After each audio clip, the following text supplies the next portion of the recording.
مبارکباد پیش کرتا ہوں اراکین کمیٹی بانیان جلسہ اور ان تمام افراد کو جنہوں نے اس محفل کو سجانے میں دامے درمے قدمے سخنے جس طرح سے بھی حصہ لیا ہے۔ اللہ کریم سب کی محنتوں کو اپنی بارگاہ میں قبول فرمائے۔ ممبر شریف پر ہندوستان کی بڑی بڑی مشہور شخصیتیں جلوہ گر ہیں۔ بڑی ذاتوں میں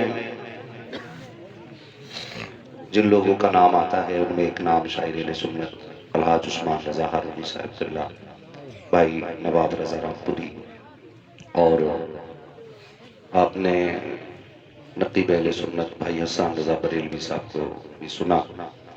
آج چونکہ اس جلسے میں ایک جھٹکا یوں بھی لگا کہ بھائی محمد علی فیضی صاحب نہ آ سکے کیونکہ ان کی نانی کا انتقال ہوا۔ اللہ تعالیٰ مرحومہ کی بے حساب مغفرت فرمائے۔ مگر الحمدللہ میں پھر بھی مبارکباد پیش کرتا ہوں صدر جلسہ کو اور اراکین جلسہ اور ارباب ممبر کو۔ ماشاءاللہ انہوں نے اس جلسے میں کسی کی کمی محسوس نہیں ہونے دی ہے۔ اللہ سلامت رکھے ان تمام حضرات کو۔ ممبر شریف پر نورانی چہرے دیکھ رہے ہیں، علم والوں کے چہرے، فضل والوں کے چہرے ہیں، اور بھائی ناصر سبحانی صاحب قبلہ ماشاءاللہ تشریف فرما ہیں۔ البتہ یہ ہے کہ اگر کسی کو الگ سے نہ بھی بلایا جاتا تو ممبر پہ اتنے شعراء خود موجود تھے کہ پوری رات کے جلسے کے لیے کافی تھے۔ ہاں مگر یہ محبتیں ہیں آپ کی، کافی دیر سے بڑے اچھے طریقے سے جلسہ چل رہا ہے اور بڑے اچھے اچھے کلام آپ نے سنے ماشاءاللہ۔ اللہ سلامت رکھے، وقت بھی کافی ہو چکا ہے۔ ہاں سوچیے اگر فیضی صاحب آ جاتے تو پھر میرا نمبر کب آتا۔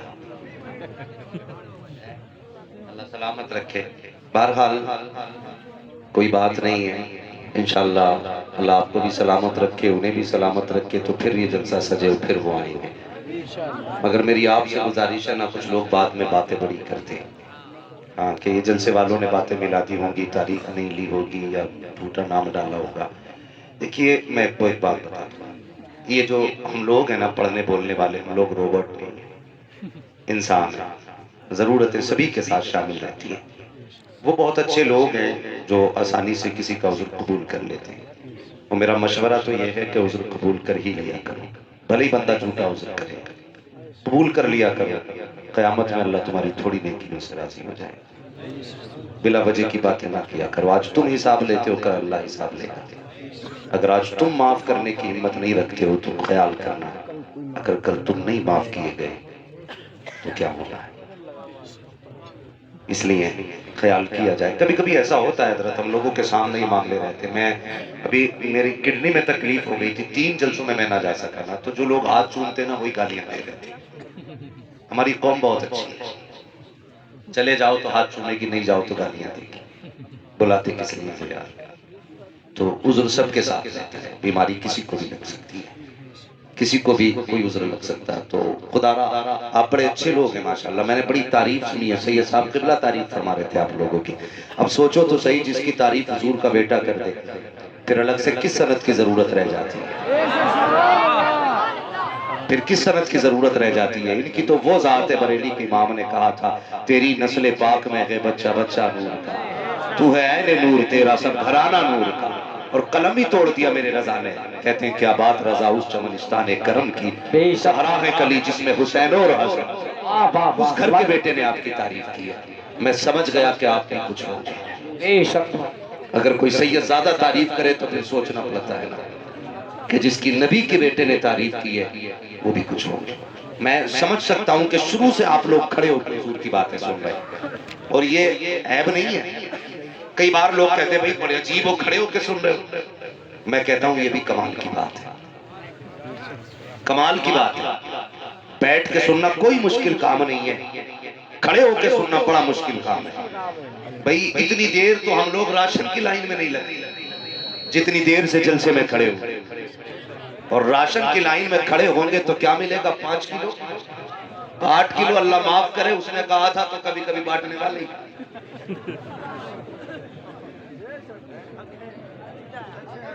کبھی کبھی ایسا بھی ہو جاتا تو نہیں بھی مل پاتا ہے، کبھی ایسا بھی ہوتا لائن میں کھڑے رہے، شام کو کہہ دیا ختم، مگر گواہ بنا کے کہتا ہوں نبی کے بیٹے کو، تم اس کی لائن میں کھڑے ہو جس کی چوکھٹ پہ کبھی ختم ہی نہیں ہوتا، اور کبھی یہ نہیں پوچھا جاتا کہ کتنا چاہیے۔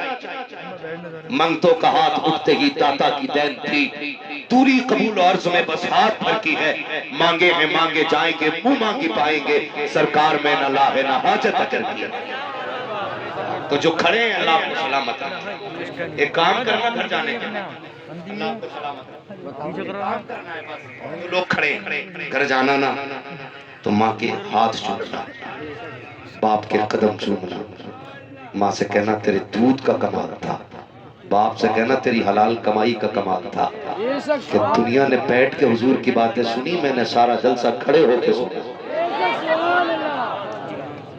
لیکن جو بندے کھڑے ہیں اللہ سلامت رکھے، یہ دیوار بھی بنے آپ کے لیے، بیٹھے ہوئے آپ کے لیے دیوار بھی ہے، اگر یہ کھڑے تو کم سے کم آپ بول۔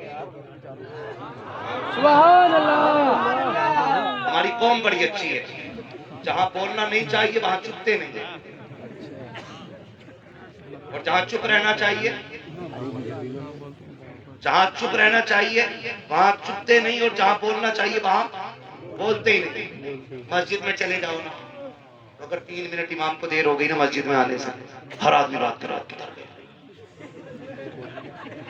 کدھر گئے بھائی، ابھی نہیں ہے، آ جانا چاہیے تھا، گھڑی دیکھ لیا، خطبے کا ٹائم ہو گیا ابھی تک نہیں آیا، تو جو بیٹھانا آ گیا نہیں چلیں گے، حساب ہی کر دوں مجھے، یہ گھنٹی اپنے گلے میں نہ باندھا کرو حساب کی، تم امام کا حساب کرو گے، اللہ قیامت میں جب حساب لے گا نا تو بال کی کھال اجڑ لے گا، بڑی آسانی سے حساب ہی کر دو امام کا، تو شکر ادا کیا کرو امام 5 منٹ لیٹ ہو جائے، اس لیے کہ پوچھو مفتیان کرام سے، نماز کے انتظار میں بیٹھنے والے کو اللہ نماز کا ثواب عطا فرمائے۔ عادت بنا لو مسجدوں میں بیٹھنے کی، ہماری قوم کو چوراہوں پہ کھڑے ہونے کے لیے وقت ہے، چائے کے پٹوں پہ بیٹھ کے فالتو کی بکواس کرنے کا وقت ہے، جب کہیں کرکٹ چل رہا ہوگا LCD لگی ہوگی تب گھڑی نہیں دیکھتا ہے، یہ نہیں دیکھتا بچوں کو کما کے کہاں سے کھلانا ہے، بچے حلال کی کھائیں گے کہ حرام کی کھائیں گے، لیکن مسجد میں آئے گا تو گھڑی بھی دیکھے گا، ٹائم بھی دیکھے گا، سارا حساب مسجد میں لگاتا ہے، کتنی باتیں کی جاتی ہیں، نکالو امام کو یہ وقت کا پابند نہیں ہے، نکالو امام کو اسے گھڑی کا پتہ نہیں ہے، نکالو امام کو یہ خطبے کے وقت میں نہیں آیا ہے، مجھے بتا تو سکی، اگر میں یہاں آیا ہوں تو اپنی مرضی سے نہیں آیا ہوں، یا تو کسی کا بلایا گیا ہوں یا کسی کا بھیجا گیا ہوں، اگر میں ایک رات کے لیے اپنی مرضی سے نہیں آتا تو کیا سمجھتا ہے کہ مہینے کے لیے امام اپنی مرضی سے آتا ہوگا؟ نہیں، خدا کی قسم، جس طرح سمجھو تو صحیح جلسوں کو صدر چلاتے ہیں اسی طرح مسجدوں کو مصطفیٰ چلایا کرتے ہیں، امام اپنی مرضی سے نہیں آتے، مصطفیٰ بھیجا کرتے ہیں، اور جو کسی کو بھیجتا ہے لاوارث نہیں چھوڑتا، جو بھی اس میں گزرتی ہے مصطفیٰ کو خبر ہوا۔ باپا زندہ باد، سبحان نعرہ تکبیر، نعرہ رسالت، نعرہ حیثیت، مسلک اعلیٰ حضرت۔ ہماری قوم کو سوچنا چاہیے، سوچنا چاہیے، مسجد میں جا کے گھڑیاں دیکھتے ہو وہ یار عادت بنا، کیا غلط کہتے ہو علماء، ایک ہی بات تو ہم لوگ بھی کہتے ہیں، صرف اتنا تم سے کہا کہ یار صبح اٹھ کے نا روز ایک خط حضور کو لکھ دیا کر۔ میں اکثر کہتا ہوں اجالے اپنی یادوں کے ہمارے ساتھ رہنے دو، نہ جانے کس گلی میں زندگی کی شام ہو جائے، چلتے پھرتے موتیں ہو رہی ہیں، نہیں پتا کفن ملے نہ ملے، یہ بھی نہیں پتا کاندھا ملے نہ ملے، کوئی گارنٹی نہیں ہے، چہرے دیکھنے لائق بھی نہیں رہتے، ایکسیڈنٹ دیکھو لوگ چپک جاتے ہیں روڈوں سے، کچھ کچھ کے چھٹائے جاتے ہیں، خدا کے واسطے چلتے پھرتے نہ موتیں ہو رہی ہیں، گارنٹی نہیں ہے، وہ دور اور تھے کہ لوگ سفید بال کے بعد مرتے تھے، آج کوئی عمر نہیں ہے، آج تو بوڑھے بیٹھے رہ جاتے ہیں، جوان چلے جاتے ہیں، جاؤ جا کے دیکھو، اکثر گھروں میں جھانکو نا، پوچھو جا کے اس گھر سے کتنے جنازے اٹھے، کئی بار لوگ کہتے ہیں کہ میرا پوتا چلا گیا، میرا بیٹا چلا گیا، 70 سال کا بڈھا بیٹھا ہے، 18 سال کا جوان چلا گیا، گارنٹی ہے کوئی نہیں ہے نا، تو صبح ایک خط حضور کو لکھا کرا، روز ایک بار حضور کو سلام صبح میں کیا کرو، میں خط وہ نہیں لکھنے کہہ رہا ہوں جس کے لکھنے کے لیے یہ پینسل ہو اور یہ ہمارے ہاتھ کے قلم ہو، نہیں جی، میں تو یہ کہتا ہوں وہ خط لکھو جس کو لکھنے والے بھی فرشتے ہوں، لے کے جانے والے بھی فرشتے ہوں۔ ایسے خط لکھا کر۔ کون سا خط ہے؟ صبح اٹھ کے نہ حضور کو درود بھیج دیا کر، درود بھیجا کر۔ یار ایک بات سمجھ لیجئے، مفتی صاحب قبلہ گزر کے جائیں کسی راستے سے، نہ کوئی اجنبی بچہ بھی روز سلام کرے، ایک دن جواب دیں گے، 2 دن دیں گے، 5 دن دیں گے، 7 دن دیں گے، ایک دن تو یہ بھی پوچھ لیں گے یار یہ کس کا بچہ ہے روز سلام کرتا ہے، سبحان اللہ، یہ بھی پوچھ لیں گے۔ ناصر زبانی صاحب بھی کہیں گے یار کس کا بچہ روز مسکرا کے سلام کرتا ہے۔ یار اگر 7-8 دن میں ایک عام بندہ پوچھ سکتا ہے نا، تو کسی دن تو حضور بھی پوچھیں گے نا یہ کس کا بیٹا ہے جو روز درود پڑھتا ہے۔ جس دن حضور نے پوچھ لیا سمجھ لینا کام بن جائے گا۔ تو عادت بنا لو درود کی، عادت بناؤ سلام کی، اجالے اپنی یادوں کے ہمارے ساتھ رہنے کو، نہ جانے کس گلی میں زندگی کی شام ہو جائے۔ یار یہ تو کرم آتا تھا کہ ابھی تک صورت نہیں بگڑی ہماری، ورنہ کون سا گناہ ایسا جو ہم نہیں کر رہے ہیں؟ سوچا کبھی کون سی خطا ہے جو ہمارے بیچ نہیں ہے؟ آج تک چہرے نہیں بگڑے، یہ تیرے پاؤڈر کا کمال نہیں۔